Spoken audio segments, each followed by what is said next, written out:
बताई कैसे बताए के मरले बाई ऐसे मुअली के मार कौन उन्नतिया हते यार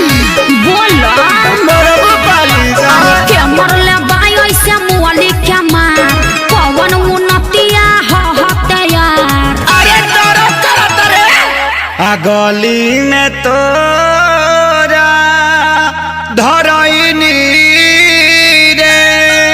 कैसे भाई से तोरा पिटैनी रे अरे का करे आइल रहो हड्डी मसली सब देला से दूर अरे मरले सारे का संस भरा अरे मरले सारे का संस भरा अरे मरले सारे का संस भरा अरे कहाँ मरल अरे का बताई रे बराबर ले बासा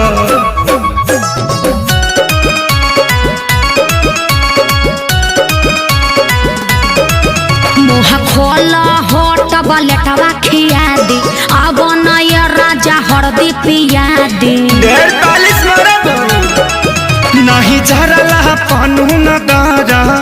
बात मीठा मीठा जानी कारा ओहो ऐसा कहे सोचता रह तनिको न कोइला हस विचार कुर्ता पायटा कुल्ही देला सफार लहै हरदी गुड़ पीला तका कर मिले हम आईनी रे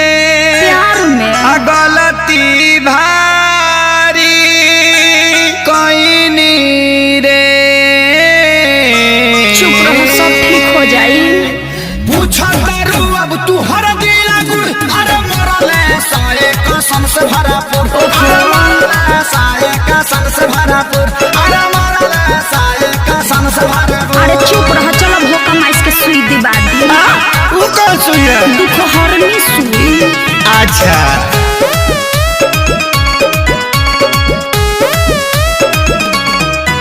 मरल सन जैसे मारे कसाई पापी हो बड़ी बड़े सभाई जनता रे खेसारी सभन के सब खेला है बचन के माने के नहीं मोहब्बत में हार ठीक नहीं कोइला सभाई हमार अरे हेंगा कोई मारेला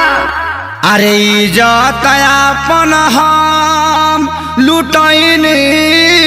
रे आ सोनू के बात में पड़क गईनी रे